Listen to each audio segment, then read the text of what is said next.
Hello மக்களே, welcome to Delhi talks. Back to back shooting spot updates. நம்ம first வந்துட்டு சம்பவம் லோடிங்னு சொல்லிட்டு நிறைய பேர் கூட பிக்சர் ஷேர் பண்ணிட்டாங்க. ஸோ மார்னிங்கே நம்ம வந்து பார்த்தோம், நம்ம வெண்ணிலா, காவேரி அண்ட் ராகினி இவங்களாம் இருக்க மாதிரி பிக்சர் ஷேர் ஆச்சு. பட் காவேரி இருக்க லொக்கேஷன் மட்டும் டிஃப்ரெண்ட்டாக இருந்துச்சு. ராகினி அண்ட் வெண்ணிலா இருக்க லொக்கேஷன் பேக்ரவுண்ட் வந்து ஒரே மாதிரி இருந்துச்சு. ஸோ எனக்கு தெரிஞ்சு இன்னைக்கு பேக் டு பேக் எல்லா லொக்கேஷன்லையுமே ஷூட் போயிருக்கு போல். அதாவது நம்ம ஏடி ஒருத்தவங்க இருக்காங்க, கதிர் ப்ரோ இருக்காங்க இல்லையா, ஸோ அவங்க தான் வந்துட்டு எப்பவுமே பிரவீன் சார் இல்லாதப்போ டைரக்ட் பண்ணுவாங்க. அவங்க இன்னைக்கு தாத்தா அண்ட் விஜய் காம்பினேஷன் சீன்ஸ் எல்லாம் ஷூட் பண்ணியிருக்காங்க. தாத்தா நம்ம வீக்கா வீட்டில், ஸோ அங்கே வச்சு பசுபதிக்கும் ஷூட் இருந்திருக்கு, வெண்ணிலா அண்ட் ராகினி கூட. அதனால தான் அந்த பிக்சர் ஷேர் பண்ணாங்க.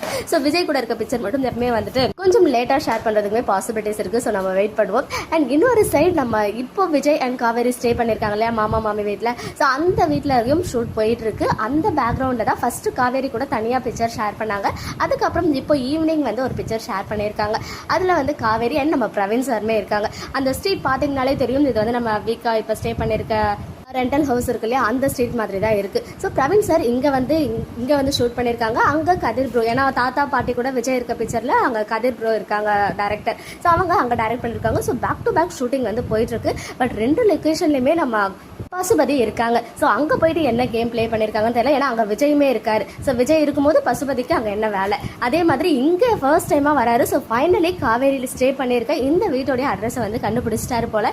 ரொம்ப நாளாச்சு ஒரு சீரியலில் பார்த்து. ஸோ இவர் வந்து என்னதான் பெருசாக பண்ணாலும் அது வந்து நம்ம வீக்காவுக்கு ஃபேவராக தான் மேக்ஸிமம் ஆஃப் த டைம்ஸ் வந்து நடந்திருக்கு. ஏதாச்சும் பல்ப் வாங்கிட்டு போவார் விஜய் கிட்ட. ஸோ பார்ப்போம் இந்த முறை என்ன நடக்குது அப்படின்னு சொல்லி. ஏன்னா இந்த முறை வெண்ணிலா வந்து கியூர் ஆக்கிட்டாங்க. வெண்ணிலாவுடைய மாமா என்ட்ரி இருக்குது அப்படின்னு சொல்லும்போது கண்டிப்பாக வெண்ணிலாவுடைய கேரக்டர் போயிட்டு ட்ரிகர் பண்ணுறதுக்கு ஹைலி சான்சஸ் இருக்குது. ஸோ ராகினி மூலமாக தான் பசுபதி எப்படியும் வந்திருப்பாங்க.